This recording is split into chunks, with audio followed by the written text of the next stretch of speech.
Bismillahirrahmanirrahim. Assalamualaikum warahmatullahi wabarakatuh dan selamat pagi teman-teman sekalian.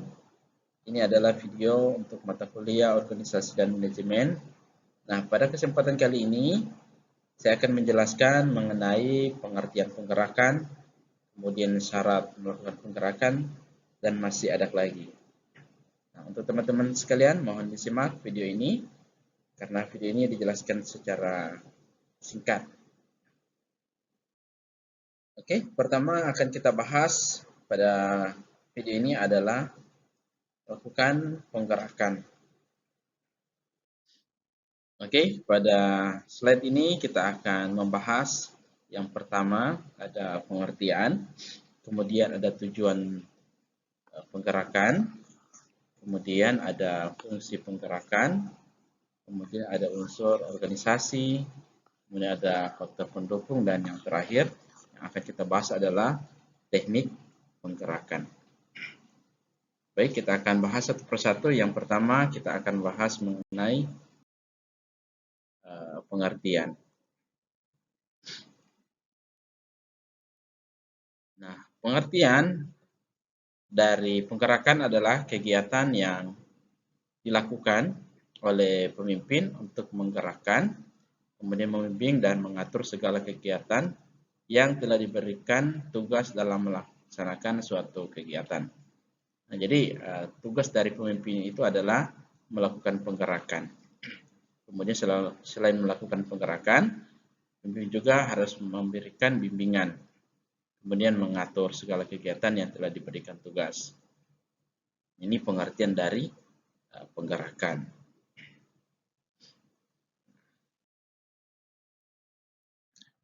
Nah, kemudian di sini terdapat 3 pengertian menurut para ahli. Yang pertama, menurut Dr. Sondang. Nah, jadi yang dimaksud dengan penggerakan menurut Dr. Sondang di sini adalah keseluruhan proses pemberian motivasi bekerja kepada para bawahan yang sedemikian rupa sehingga mereka mau untuk bekerja secara ikhlas demi tercapainya tujuan organisasi secara efisien dan ekonomis. Nah, ini adalah pengertian penggerakan menurut Dr. Sondang. Jadi pemberian motivasi kerja agar para bawahan itu termotivasi dan bisa mengerjakan secara ikhlas demi tercapainya tujuan organisasi secara efisien dan ekonomis. Nah, kemudian selain dari itu, yang berikutnya menurut Arifin Abdurrahman, berkaitan dengan penggerakan itu adalah kegiatan manajemen untuk membuat orang-orang lain suka dan bisa bekerja. Nah, itulah pengertian dari penggerakan menurut dari Arifin Abdurrahman. Jadi melakukan kegiatan manajemen untuk membuat orang-orang lain suka dan bisa bekerja. Nah, kemudian di sini ada dari Dr. Prajudi berkaitan dengan penggerakan yaitu pengaktifan orang-orang sesuai dengan pola dan rencana organisasi yang sudah ditetapkan. Jadi mengaktifkan orang-orang sesuai dengan pola, artinya dengan kemampuan-kemampuan anggota atau bawahan dalam organisasi dan bisa mencapai tujuan organisasi. Jadi ini menurut Prajudi Atmosorijo berkaitan dengan penggerakan, itu mengaktifkan orang-orang sesuai dengan pola dan rencana organisasi yang sudah ditetapkan. Oke, pada slide ini kita akan membahas yang pertama ada pengertian, kemudian ada tujuan penggerakan, kemudian ada fungsi penggerakan, kemudian ada unsur organisasi, kemudian ada faktor pendukung, dan yang terakhir yang akan kita bahas adalah teknik penggerakan. Baik, kita akan bahas satu persatu. Yang pertama kita akan bahas mengenai.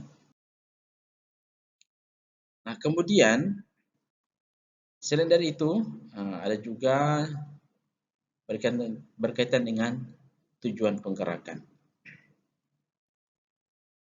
Kita masuk. Oke. Nah, tujuan penggerakan di sini yang pertama adalah menciptakan kerjasama yang lebih efisien. Jadi dengan adanya penggerakan ini eh, bisa dilakukan atau diciptakan kerjasama yang efisien antara yang bawahan yang satu dengan yang lain. Nah, kemudian yang kedua, mengembangkan kemampuan dan keterampilan staf. Ini adalah tujuan penggerakan. Mengembangkan kemampuan dan keterampilan staf. Jadi bukan hanya menonton saja, tapi dengan adanya penggerakan ini bisa bertujuan untuk mengembangkan kemampuan dan keterampilan staf. Nah, kemudian yang ketiga, sini ada menumbuhkan rasa memiliki dan menyukai pekerjaan. Nah, dengan adanya penggerakan, membutuhkan rasa memiliki dan menyukai pekerjaan. Nah, kadang juga di dalam organisasi ada yang biasa dikenal dengan non-job. Nah, itu biasanya bawahan itu tidak memiliki rasa pekerjaan atau menyukai pekerjaan lagi. Tapi dengan adanya tujuan penggerakan, ayo kita ajak bawahan yang lain, teman-teman yang lain, maka teman-teman lain itu bisa diharapkan bisa memiliki rasa memiliki dan menyukai pekerjaan. Kemudian yang keempat, di sini adalah mengusahakan suasana lingkungan kerja yang dapat disenangi atau disukai oleh bawahan yang lainnya.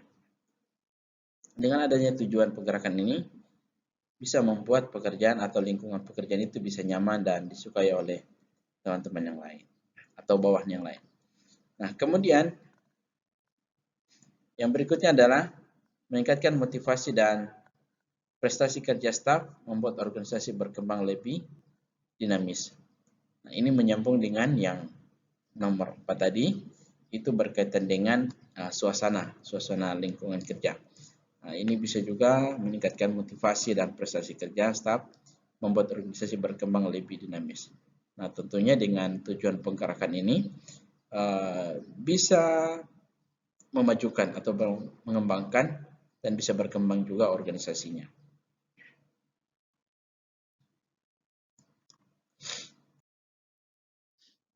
Oke, pada slide ini kita akan membahas yang pertama ada pengertian, kemudian ada tujuan penggerakan, kemudian ada fungsi penggerakan, kemudian ada unsur organisasi, kemudian ada faktor pendukung, dan yang terakhir yang akan kita bahas adalah teknik penggerakan. Baik, kita akan bahas satu persatu. Yang pertama kita akan bahas mengenai selanjutnya di sini ada fungsi penggerakan. Apa sih sebenarnya fungsi penggerakan? Oke, jadi untuk fungsi penggerakan yang pertama adalah mengembangkan rasa tanggung jawab. Oke. Jadi fungsi penggerakan itu salah satunya adalah mengembangkan rasa tanggung jawab. Kemudian yang kedua, memberikan komando atau perintah. Kemudian yang ketiga, mengadakan pengamatan atas pekerjaan dan aktivitas bawahan langsung. Nah, tentunya penggerakan ini yang dilakukan oleh pemimpin. Dia pemimpin itu melakukan pengamatan terhadap pekerjaan atau aktivitas bawahan secara langsung. Nah, kemudian yang keempat atau yang berikutnya adalah pemeliharaan moral dan disiplin. Nah, ini fungsi dari penggerakan salah satunya juga adalah melakukan pemeliharaan moral dan disiplin. Kemudian berikutnya ada komunikasi. Nah, fungsi penggerakan ini tentunya komunikasi. Lakukan komunikasi untuk melakukan penggerakan. Nah, kemudian ada juga motivasi. Ini yang terpenting juga adalah melakukan motivasi. Jadi kadang juga itu bawahan pekerjaan menumpuk kemudian tidak terselesai juga. Nah, dengan adanya penggerakan ini bisa melakukan salah satu fungsinya juga adalah memberikan motivasi. Tentunya untuk memberikan bawahan itu agar tumbuh niat untuk bekerja kembali lagi dengan penuh semangat. Nah, kemudian yang selanjutnya di sini ada leadership atau kepemimpinan. Kemudian fungsi penggerakan yang terakhir adalah mengembangkan eksekutif atau pelaksanaan. Nah, jadi kurang lebih ada 1, 2, 3, 4, 5, 6, 7, 8, 9 fungsi penggerakan. Yang pertama itu ada mengembangkan rasa tanggung jawab, kemudian ada pemberian komando, kemudian adalah mengadakan pengamatan atas pekerjaan dan aktivitas buahan. Kemudian pemeliharaan moral dan disiplin, kemudian ada komunikasi, kemudian yang selanjutnya di sini ada motivasi, kemudian ada leadership, dan ada pengembangan eksekutif.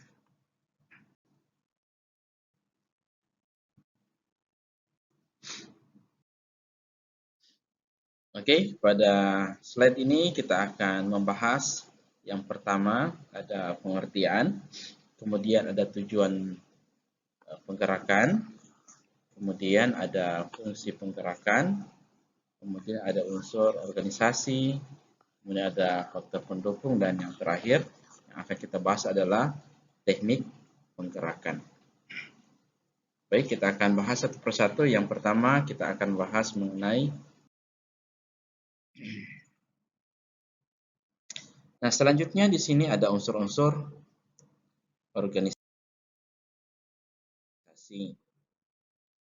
Nah, unsur organisasi ini terdiri atas 4. Yang pertama adalah sebagai wadah atau tempat bekerja sama. Nah, jadi unsur organisasi yang pertama adalah sebagai wadah atau tempat bekerja sama antara satu dengan yang lainnya. Jadi tempat-tempat berkumpul atau sebagai wadah. Kemudian yang kedua, sebagai proses kerjasama antara 2 orang atau lebih. Nah, jadi ini termasuk dari unsur organisasi. Proses kerjasama antara 2 orang atau lebih. Kemudian yang ketiga, adanya tugas dan kedudukan yang jelas. Nah, jadi dalam organisasi itu ada tugas, kemudian ada jabatan juga secara jelas. Nah, jadi dalam organisasi itu sudah dibagi-bagi kedudukan ataupun jabatan. Jadi dari jabatan tertinggi sampai dengan yang terendah. Kemudian yang keempat di sini ada mempunyai tujuan tertentu. Jadi organisasi itu memiliki tujuan tertentu. Jadi apa sebenarnya visi dan misi dari organisasi tersebut. Nah, tentunya visi dan misi itu yang harus dicapai oleh organisasi.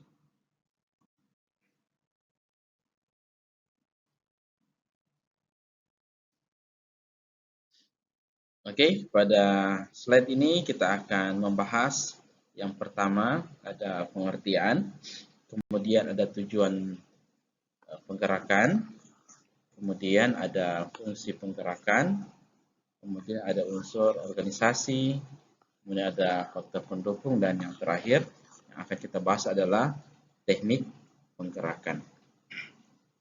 Baik, kita akan bahas satu persatu. Yang pertama kita akan bahas mengenai kita masuk yang selanjutnya. Di sini ada faktor pendukung. Nah, faktor pendukung dari penggerakan yaitu manajer harus bekerja lebih produktif.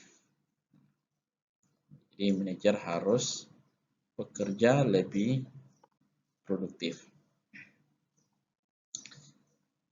Kemudian yang kedua, manajer perlu memahami ilmu psikologi, kemudian ilmu komunikasi dan kepemimpinan.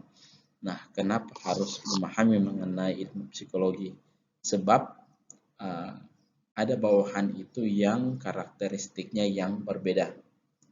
Kemudian di dalam setiap organisasi bawahan itu ada yang menghadapi masalah tertentu, mungkin masalah di rumah ataupun dengan rekan kerjanya. Sehingga manajer itu perlu memahami ilmu psikologi. Apakah itu bawahannya sedang mengalami beban atau apa seperti itu. Jadi harus memahami ilmu psikologi. Kemudian yang berikutnya juga harus memahami ilmu komunikasi. Jadi manajer itu harus memahami juga ilmu komunikasi supaya nanti bawahan yang diberikan arahan itu tidak tersinggung dengan apa yang diucapkan oleh manajer. Jadi harus memahami ilmu komunikasi. Kemudian selain dari yang kedua itu, manajer juga harus memiliki atau memahami ilmu kepemimpinan. Sebab manajer juga ini adalah jabatan yang tinggi dalam organisasi. Jadi harus memiliki atau memahami ilmu kepemimpinan.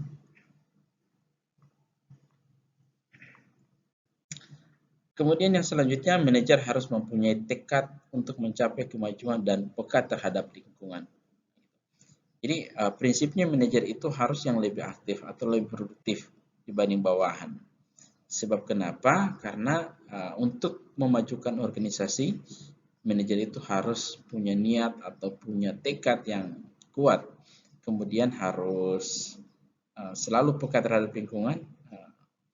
Seperti apa organisasi nantinya pada lingkungan di luar, apakah bisa menyesuaikan dengan perkembangan atau tidak. Sehingga harus manajer itu harus memiliki kepekaan terhadap lingkungan. Seperti itu. Kemudian yang keempat, manajer harus bersikap objektif.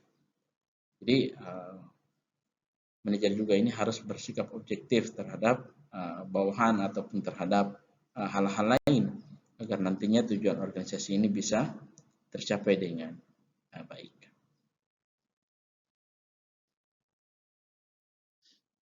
Oke, pada slide ini kita akan membahas yang pertama ada pengertian, kemudian ada tujuan penggerakan, kemudian ada fungsi penggerakan, kemudian ada unsur organisasi, kemudian ada faktor pendukung, dan yang terakhir yang akan kita bahas adalah teknik penggerakan. Baik, kita akan bahas satu persatu. Yang pertama kita akan bahas mengenai. Kemudian yang terakhir di sini ada teknik penggerakan. Kita akan bahas berkaitan dengan teknik penggerakan. Yang pertama adalah memberikan penjelasan kepada setiap orang yang ada dalam organisasi mengenai tujuan yang harus dicapai. Nah, ini teknik penggerakan. Memberikan penjelasan kepada setiap orang. Yang memberikan penjelasan kepada setiap orang yang ada dalam organisasi untuk mencapai tujuan yang harus dicapai. Kemudian setiap orang harus menyadari, memahami serta menerima dengan baik tujuan tersebut. Nah, organisasi itu mempunyai tujuan ya. Jadi setiap orang atau setiap bawahan dalam organisasi itu harus menyadari, kemudian memahami serta menerima dengan baik tujuan dari organisasi. Kemudian yang ketiga, pemimpin menjelaskan kebijaksanaan yang ditempuh oleh organisasi dalam usaha mencapai tujuan. Jadi berkaitan dengan tujuan, mencapai tujuan organisasi, nah itu biasanya organisasi memiliki kebijaksanaan tersendiri ya. Jadi pemimpin itu harus menjelaskan kebijaksanaan atau strategi apa yang ditempuh organisasi untuk mencapai tujuan. Kemudian yang keempat, setiap orang harus mengerti struktur organisasi. Nah, hal ini berkaitan dengan kepada siapa dan oleh siapa apabila terjadi masalah ataupun ada hal-hal lain yang ingin ditanyakan. Jadi setiap orang harus memiliki struktur organisasi. Jadi bisa memahami dari siapa dan ke siapa apabila terjadi atau ada yang dikonsultasikan atau ada yang ditanyakan. Kemudian yang kelima, setiap orang harus menjalankan peranan apa yang diharapkan pemimpin organisasi dengan baik. Jadi setiap orang harus menjalankan peranan apa yang diharapkan pemimpin organisasi dengan baik. Jadi apabila diberikan tugas dan tanggung jawab, oleh pemimpin organisasi, maka laksanakan dengan baik. Tentunya ini yang apabila tercapai tujuannya, maka itulah yang diharapkan oleh pemimpin organisasi dan oleh organisasi itu sendiri. Kemudian yang ke-6, menekankan pentingnya kerjasama dalam melaksanakan kegiatan-kegiatan yang diperlukan. Jadi menekankan pentingnya kerjasama. Jadi kerjasama. Kemudian yang ke-7, memperlakukan setiap bawahan sebagai manusia dengan penuh pengertian. Nah, jadi tidak boleh membeda-bedakan antara bawahan yang satu dengan yang lain, kemudian tidak boleh memandang sebelah mata bawahan. Jadi memperlakukan setiap bawahan sebagai manusia dengan penuh pengertian. Kemudian yang ke-8, memberikan penghargaan serta pujian kepada pegawai yang berprestasi dan teguran serta bimbingan kepada orang-orang yang kurang mampu bekerja. Jadi salah satu teknik penggerakan itu adalah memberikan penghargaan serta pujian kepada pegawai yang berprestasi. Kemudian selain dari pegawai yang berprestasi, kita juga memberikan bimbingan dan teguran kepada bawahan yang kurang mampu bekerja. Kemudian yang terakhir, meyakinkan setiap orang bahwa dengan bekerja dengan baik maka tujuan akan dicapai dengan maksimal. Nah, meyakinkan setiap orang bahwa bekerja dengan baik maka tujuan akan tercapai dengan maksimal.